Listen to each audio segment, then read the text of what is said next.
Marcus Chin had learned to live on less sleep than most people needed to dream.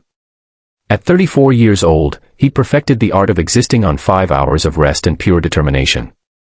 The night shift at Quick Fix Tech Repair had become his second home, or perhaps his primary one. He wasn't entirely sure anymore. His actual home, a modest 2-bedroom apartment in the outer reaches of the city, was where he collapsed between shifts. But Quick Fix was where his purpose lived, even if that purpose was modest by anyone else's standards. The fluorescent lights hummed their familiar tune as Marcus sat hunched over a workbench covered in components, scattered screws, and half-disassembled devices. His 9-year-old son, Tommy, was asleep in the back office on a folding cot, tucked under a jacket that had seen better days. This was their routine on Marcus's custody nights: work until midnight, let Tommy sleep in the back office while Marcus stayed until the computers were fixed, then head home in the early morning hours when the city was still draped in darkness. It wasn't ideal. It was far from ideal. But it was what they had, and Marcus had long ago made peace with that reality. The laptop in front of him was a beast, a top-of-the-line Dell that had mysteriously stopped responding after a firmware update. Marcus had seen 100 problems like this before, but there was something different about this particular device. It was pristine, practically untouched, and when he'd booted it up from the diagnostic port, he'd noticed the operating system was clearly customized with enterprise-level security software. This wasn't someone's personal computer. This was important. He'd checked the intake form that had come with it: no name, no phone number, just a note in elegant handwriting that read, "Urgent. Will call to check status." The shop manager, Derek, had left a sticky note on his monitor: "Fix this first. Priority customer. CEO of something big. She called 3 times yesterday." Marcus didn't care much about the rankings of customers. To him, a laptop was a laptop. Beneath each one was someone's life, their photos, their emails, their private moments captured in ones and zeros. He'd seen marriages dissolve through mistaken messages. He'd helped recover files from devices belonging to people losing their minds to forgetfulness. Every computer was sacred in its own way, a modern-day diary that deserved respect. By 2 in the morning, Marcus had made progress. The firmware issue had been traced to a corrupted bootloader, and he'd successfully initiated a recovery process.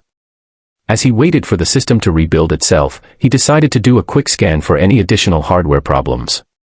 His fingers moved across the keyboard with the muscle memory of someone who'd done this thousands of times. That's when he saw it. The recovery partition had preserved a cache of temporary files, and as part of his diagnostic routine, thumbnail previews had loaded across his screen. Most were standard operating system files, but one image caught his eye. It was small, barely noticeable, but Marcus found himself clicking on it anyway. The photo expanded across his monitor, and for a moment, Marcus felt his breath catch in a way he wasn't prepared for.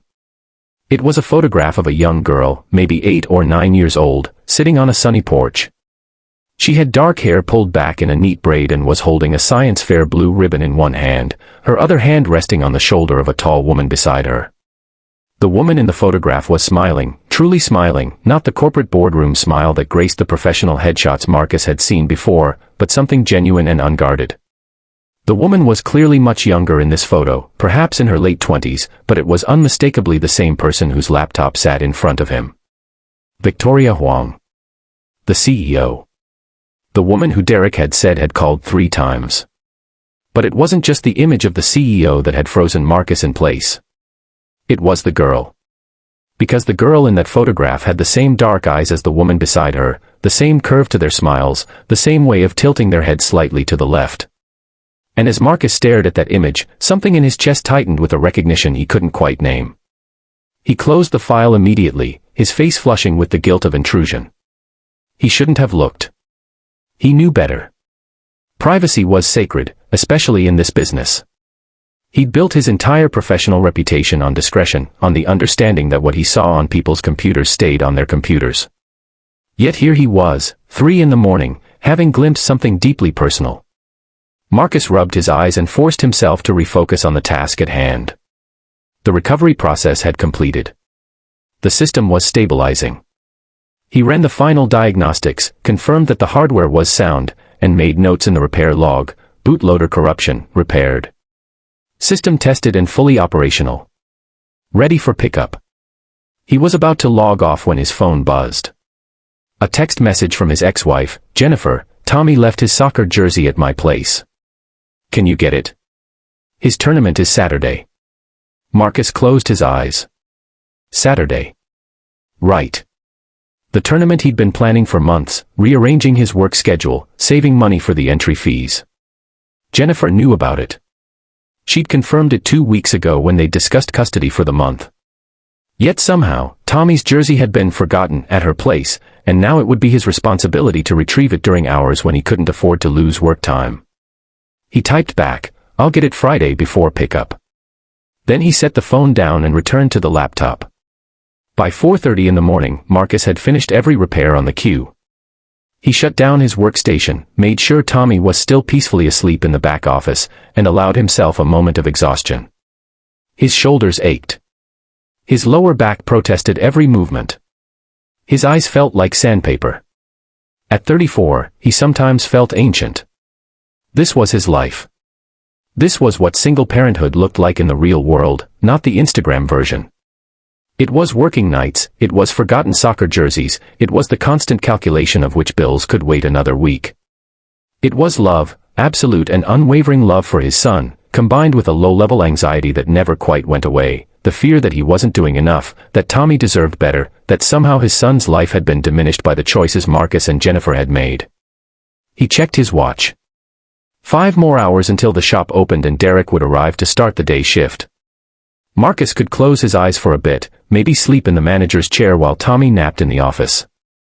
It wasn't comfortable, but then again, comfort wasn't a luxury either of them could afford right now. He was settling into the chair when the shop's front door chimed, and Marcus's head snapped up in surprise. No one came to the shop at 5 in the morning. For a moment, his protective instincts flared. Was it a break-in? A customer with an emergency?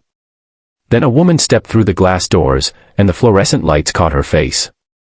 It was Victoria Huang, the CEO. The woman from the photograph. But she wasn't in business attire. She was wearing a simple dark hoodie and jeans, her dark hair pulled back in the same practical braid from the photo, though considerably longer now. She looked tired, genuinely tired, not just the normal exhaustion of someone who'd pulled an all-nighter. She looked like someone who hadn't slept properly in days, maybe longer. Marcus scrambled to his feet, suddenly aware of how he must look, disheveled, unshaven, wearing a shop shirt with at least 3 different stains from the night's work. "We don't open until 8, he said, his voice coming out more defensive than he'd intended. "But if you're here about your laptop, I actually just finished it. You should come back during business hours." "I know it's early," Victoria interrupted, and her voice was nothing like Marcus expected. It wasn't sharp or commanding.